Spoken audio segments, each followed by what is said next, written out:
You're listening to the Sustainable Innovation Podcast from NEASC. NEASC is proud to present this 5-part series created by and for educational leaders on themes of key importance to building sustainable systems and cultures of innovation in our schools, such as artificial intelligence, technology in education, and student agency. The episode you're tuning into is a part 2. So if you missed episode 1 of this series, we started our conversation with Donna Hayward, who is a U.S. Principal of the Year. In part 1, we explored change management. In part 2, we're going to explore Donna Hayward's advice for building your network and how opportunities like the upcoming NEASC Leadership Conference in Boston this December is a great opportunity for you to build relationships with other leaders. Here, once more, is Donna Hayward. You can learn more about Donna by heading over to the show notes. You can also learn more about the upcoming conference from NEASC in the show notes as well. You are someone who folks are looking to now for mentorship, either indirect mentorship where, as I mentioned, there's so many different profiles around you, your voice, your vision for education moving forward. But also there are people that are very fortunate and work directly with you and see you as a direct mentor. What has been your story of mentorship in your leadership journey, would you say? And I'm guessing it's this is a two-way street where simultaneously, as you said, your network is helping you, and you're also doing a lot to shape the future of public school leadership.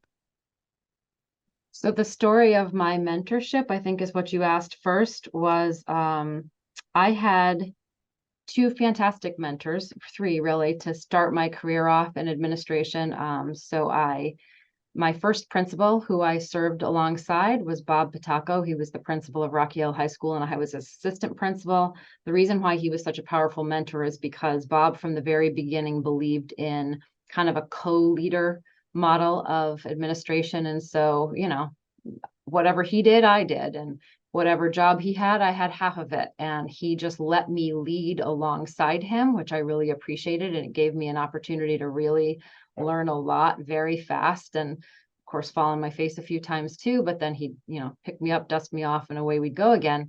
And I also had a phenomenal superintendent at the time, Cam Votor, who I will just adore for all of my days. He was a perfect superintendent. He was incredibly smart. He would guide us. He had very high expectations of us, and then he would get out of the way and let us do our work. He was fantastic. So those are 2 of my strongest mentors. I also would have to give a special nod to Mike Buckley, principal of Avon High School, for whom I completed my internship when I was going through UConn. He was a phenomenal mentor and someone I actually called on even later in my career when I just needed really good advice. You go back to those mentors. What I didn't have, in case you haven't noticed from the names Cam, Bob, and Mike, I didn't have any female mentors, which coming up through as a young educational leader was very difficult, because to be a woman in a position of leadership, and even in ed leadership, where you think the path, I don't know why I thought this would be easier. I don't know, we're in education, we're in this human endeavor together. I thought it would be different. It's not. Being a woman in a position of leadership is a very different path than being a man in a position of leadership. And I wish I had had female mentors. Statistically, that just wasn't as likely to happen because there aren't as many of us. There wasn't anyone. I remember my first years as an administrator, I would enter a room and I used to call it the sea of gray suits. There would be a sea of gray suits, all men, and me. And that was what it looked like early on. Obviously, it's gotten much better since then. And so what I do now, one of my favorite things is to mentor not only younger principals and new principals, but specifically new female leaders, and just letting them know that their journey and the things that they're experiencing, they're not imagining it. They're not crazy. It's real. And I did it too. And, here are some things that worked for me. Here are some things I wish I knew then. So I wish I had had a female mentor, but I am going to be that for others. I am, glad for the world of education that is the case. And, you know, I think there's the, as you said, the not making sure that someone doesn't feel alone with the struggles, as well as being the example. And I just want to pick up on something that you said a little bit earlier about this idea of your mentors, you know, kind of got out of your way. And I feel like this is a common thing that I hear a lot of successful leaders say, is that there was the trust piece. They could make some mistakes. They knew they were going to be supported, you know, like the so-called psychological safety. For leaders who might be getting in the way, again, it's a self-awareness thing where sometimes you don't know what you don't know. And there is a lot of research out there around micromanagement and how that's often like one of the biggest drivers for burnout, frustration. Can you kind of unpack, here's how you might know that you actually are in the way? Like, what does it mean? Like, what are some of the behaviors or the things that you would be doing or maybe hearing to know you're actually in the way of some of the other members on your leadership team? Do you have any thoughts on that? Well, I suppose I have to start with, maybe I don't know when I don't know, but I have noticed when I do know, and that is when I'm in conversation with you know, someone, a teacher leader. First of all, I try to ask a lot of questions first, and I try to have them tell me everything they're thinking and knowing and wanting and envisioning. Um, I try to speak last as the leader, because I know once I speak, often the rest of the room will follow me. So if I just, you know, can keep my mouth shut and let everybody else speak first, I hear more, learn more, know more about where they are than I would if I spoke first. Because I know, you know, I can always say what I think, and I can always say what I think we should do. And great, but then I will miss out on everybody else's great ideas, or I run the risk of that. So back to what I started to say, I interrupted myself. When I am having conversations with people and I feel like I can start to pick up on frustration as they're having to explain something to me again, or I've asked a question and I still don't get it. And they're like, you know, lovingly, but like, oh my God, Donna, like, and they're having to tell me again, I will actually say, okay, you know what, maybe I'll just shut up. I'm just gonna be quiet and you go, you talk. I think that's one of the ways I get a signal that, okay, Donna, stand down. They have something to say. They know what they're talking about. Let them get it all out and let them try it. Whatever the thing is that they're wanting to lead, let them go. So almost always my answer is, sure, knock yourself out. How can I help? That again reminds me of something that I read about you where you talk about the role of humor.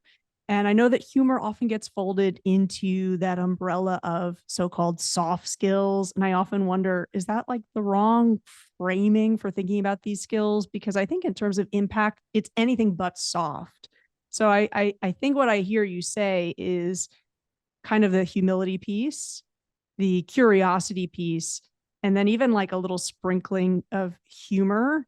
Um, is it sort of this like nice bundle of soft skills that you think have kind of been a part of your modeling for other folks who are seeing you as a leader? Is there anything else that I'm missing out on that you think like this is an essential skill if you want folks to be able to even, you know, communicate the emotion that you say you pick up on, right? Because I know I've certainly worked with folks before where I feel like, oh gosh, I've got to make sure that the emotion I'm feeling, it's not showing. So I think it also is another illustration of they trust you enough to show their frustration. Is there any other kind of skill that you would throw into the list that I've just given there where this is going to be really important for your team? Okay, so first I feel like I have to relieve you of the notion that I have this fantastic bundle of soft skills. I maybe have a couple, and then I'm really bad at others. But let me start with humor. Yes, I do think that humor is a huge part of my, first of all, just my personality, and therefore I can't help but for it to be part of my leadership style. Um, I use a lot of self-deprecating humor because what the heck? If we can't laugh at ourselves, we're all in big trouble. I also try to let that be a signal that we don't have to do everything right. So if I screw up something, I'm almost certain to point it out and make fun of myself a little bit just because, okay, so I screwed up. That's fine. Do better next time. So I do think that humor is part of it. It's also, I go back to the relationships piece, what connects humans with other humans faster than, laughing together or enjoying something in common together that's a little bit light. We connect with each other that way. So I definitely think having a sense of humor and including it in my leadership style, if you will, is important. I'll tell you right now, a soft skill I stink at. I do not tell people, I don't give atta-girls and atta-boys often enough. And it's not because I don't want to, I don't think of it, because I just assume that everybody knows I think they're doing a great job. I just assume that they know that I'm super happy with them. And I am, go team behind the scenes. So, and then every now and then someone reminds me, Donna, you have to say it. You have to make it come out of your mouth. So I stink at that. So I do want to just be super transparent that I don't have this perfect bundle of soft skills. I blunder just like everybody else. I will step in it just like anybody else. I hope that I have the grace most days to go fix it when I do.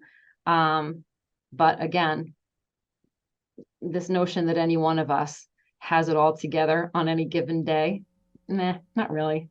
Such a great message to be celebrating the soft skills we do have, and also celebrating that being imperfect is not just okay, but that can be a valuable asset for a school leader is a great win for us to just think a little bit more about. Now that our guest has celebrated a small win, it's a perfect segue to tell you more about the special sponsor who's made this mini-series possible, Small Wins Dashboard.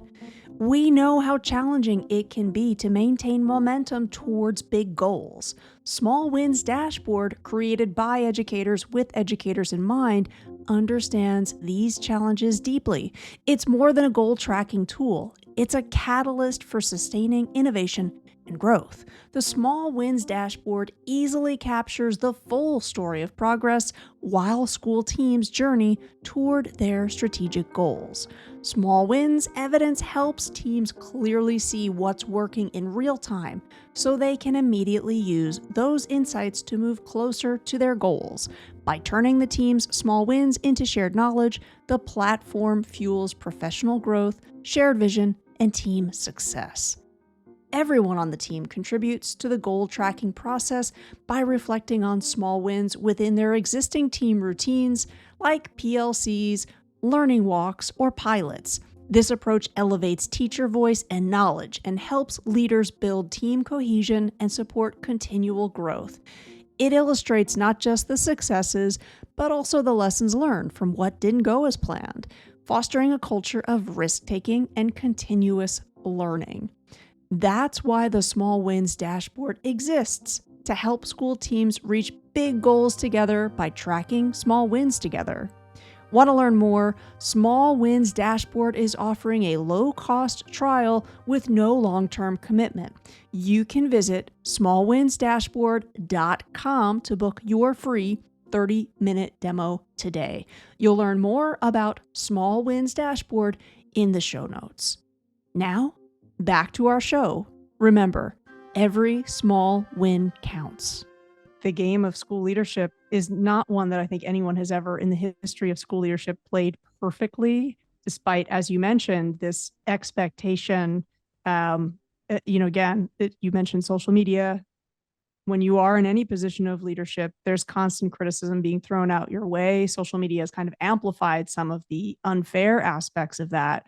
But Donna, I feel like you also just made my case a little bit again in demonstrating your self-awareness and like knowing your areas for growth. I feel like is maybe yet another soft skill that you do have in your bundle. So, thank you again for the messaging around.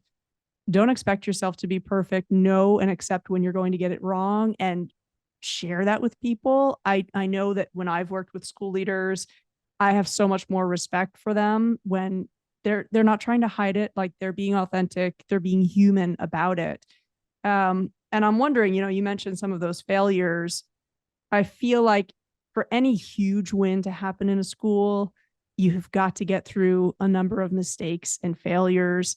And, you mentioned this idea that we might not necessarily be celebrating enough one another or the small wins. Is there a small win that you've recently experienced as a leader, that you would say this is one that either you did celebrate or your team celebrated, and again, without that small win, a larger goal would not have been possible. Can you walk us through what one of those like milestone moments may have been for you in recent years? Sure. And I'm still in the midst of it. So I'll let you know how it turns out, or hopefully you'll hear how it turns out in a positive way. So you actually mentioned social media a couple of times in this exchange, in this conversation we're having. And so I would point to a small win I've recently had in that realm. So one of my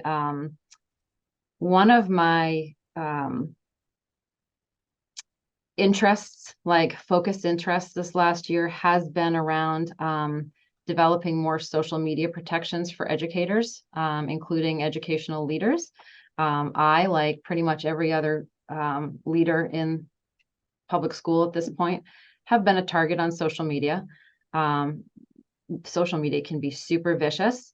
And so I share pretty openly that I was attacked when I was named 2022 Connecticut Principal of the Year, pretty viciously online. Nothing attracts venom like a gold star, right? So, so this attack lasted for about a week, and I actually didn't read it. I didn't engage at all. I just knew that that wasn't a healthy thing for me to do. And I concentrated instead on taking care of my faculty, because my faculty were actually watching this unfold online. And I could tell from their faces how bad it was getting. And then interestingly enough, it was one of my students who shut it down, who went right at the person who was posting all these things and told the truth in a way that educational leaders can't, because of course we're bound by FERPA and other things. So at any rate, this experience I have turned into a positive, and I talk about it very openly with other principals of the year, and I talk about it very openly with community and state and even national leaders.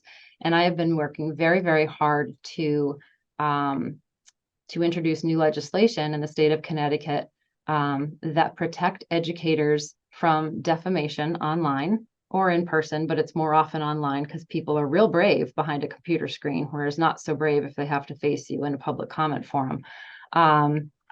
And basically what I'm looking for is for public school educators to not be classified as public officials, like elected senators, representatives, et cetera, mayors are, because we're not. We're not at all the same. We don't have the same platform. We don't have the same resources. We can't openly talk about our position on X, Y, and Z, or why why this student was disciplined for that, or why that one didn't get more playing time on the soccer field. That's all protected information. And so we actually can say nothing in our own defense most of the time. So we're not at all the same. And the most recent legislation in the state of Connecticut, anyway, that deal with this at all is from 1994, before social media was even a thing. So I've just started to raise awareness around this issue, because if you tie this to the number of people leaving education and the number of school administrators leaving education, one of the top three reasons is the lack of respect. Half of all educators have been attacked online in the last year. That's a ridiculous statistic. And so my quick win here is, so I've been invited to write a letter for Representative Larson to use with Governor Lamont, and perhaps introduce this notion for him.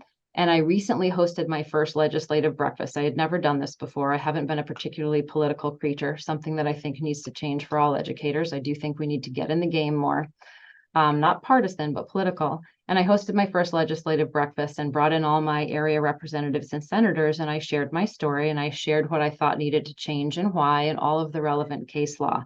I shared with them a draft of the letter that I had sent to Representative Larson, and asked for their support. And without exception, everyone at the breakfast was like, "Oh my God, I didn't even know this was true. I didn't know this was how it was handled. You have my support." And so that was a small win, and I'm not done. Here I go, and I'm going to just continue to speak on this topic, continue to press on those who are in a position of power to change it, and make things better for our teachers, for our principals, for our superintendents even, because you started this conversation, I believe, with mentioning what a difficult time it is to be in education. And that's one of the reasons why it is, because, to some extent, folks are, it's dicey out there right now. And,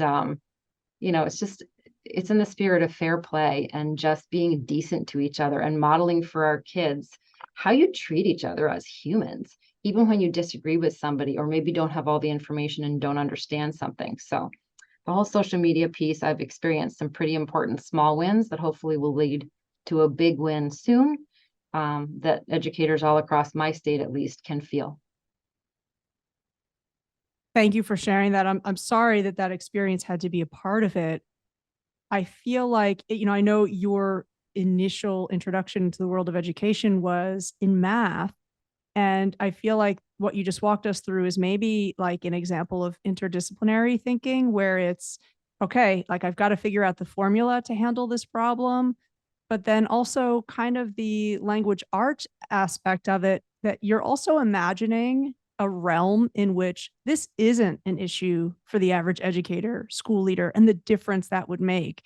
Like the persistence that you're talking about makes me think you also have that optimistic idea that this is not the way that it has to be. Like there's a different outcome that is possible if we put our heads together, use our collective imaginations, and also set up, as you say, the legislation, the sort of guardrails to ensure that it doesn't happen again. Is that kind of a fair assessment of like your mathematician brain coming along and also understanding like if folks don't hear these stories, they also won't get it that this is an issue that needs to be addressed? Yeah, I don't know, I don't know if it's interdisciplinary or just finally like, I've been away from my subject area, if you will, long enough and appreciated everything that goes into public education from all the different angles.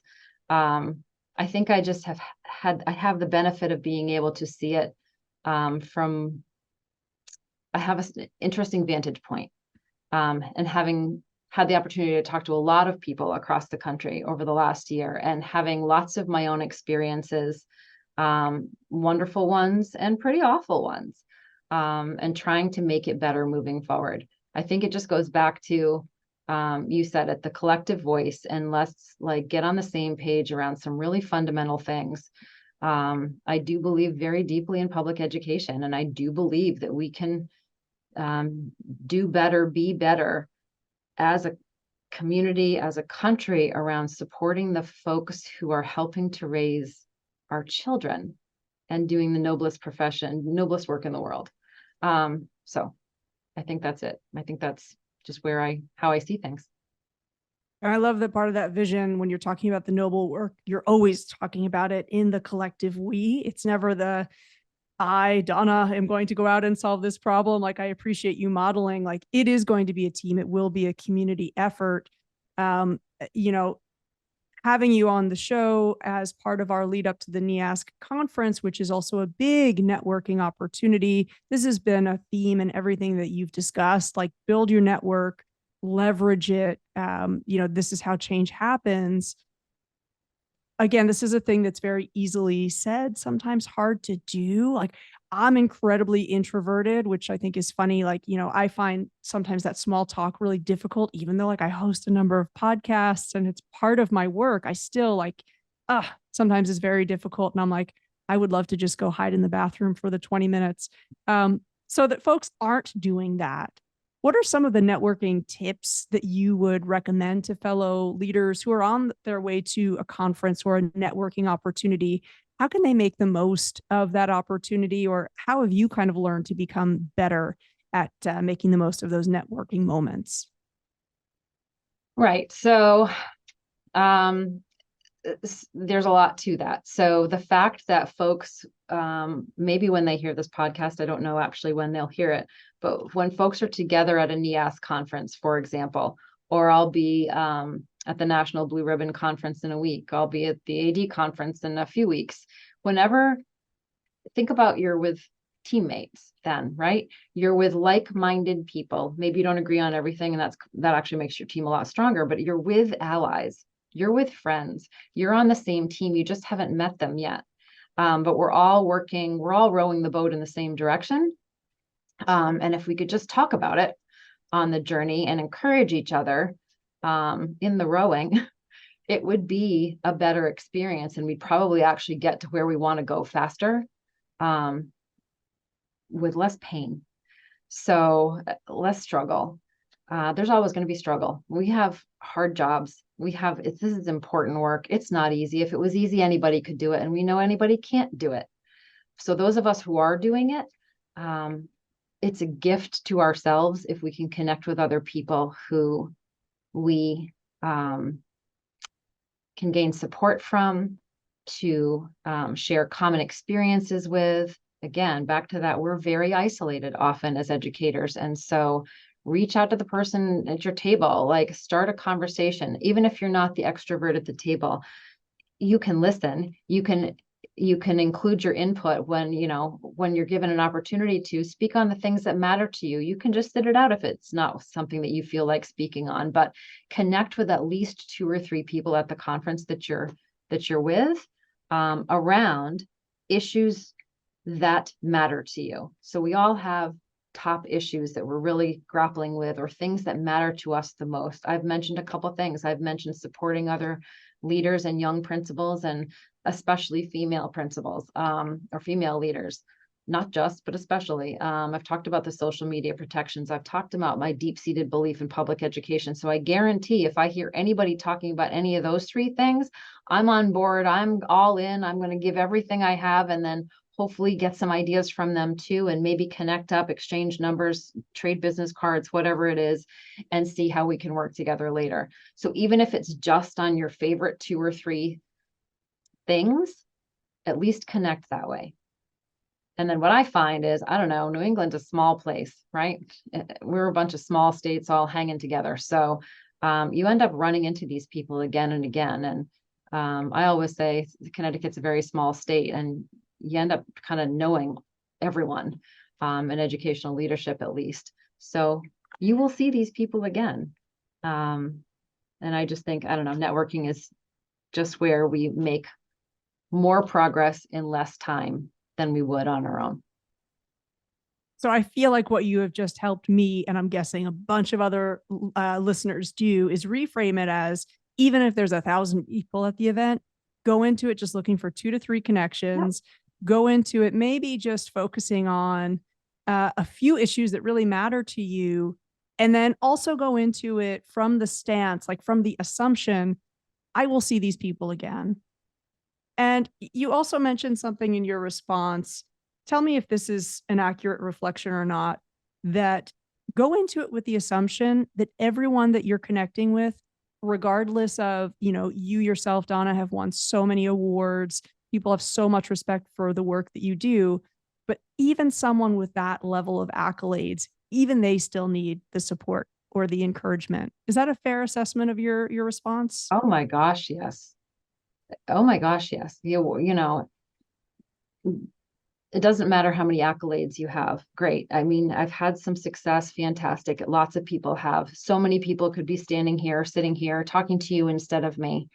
There is nothing particularly special about me.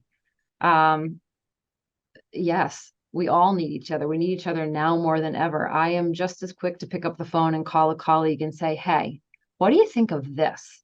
And get their opinion on something. I do that with my students even. So obviously, other people's ideas and other people's positive energy on a problem are going to help me every day. So I don't remember the accolades on a Wednesday. I just come in and do my job, and I need other people to help. And I call on other people all the time, because I do not have a corner market on ideas. Well, Donna, again, I feel like you disprove yourself. That is a very special thing about you. And you remind me of, listeners, if anybody can remember the source for this adage, it's one that I think about a lot when they talk about, again, building collaborative teams. You want to find people who are more interested in being the learn-it-all than the know-it-all. And I feel like you just so perfectly encompassed that mindset and that attitude. So much about you is so incredibly special, and it was such an honor to get to archive some of it in this discussion. So congratulations again on those accolades. And thank you for sharing all of your incredible expertise and insight. It will be a joy to continue watching you advocate for educators across the country and beyond. Thank you so much. You're very generous. Very, very generous.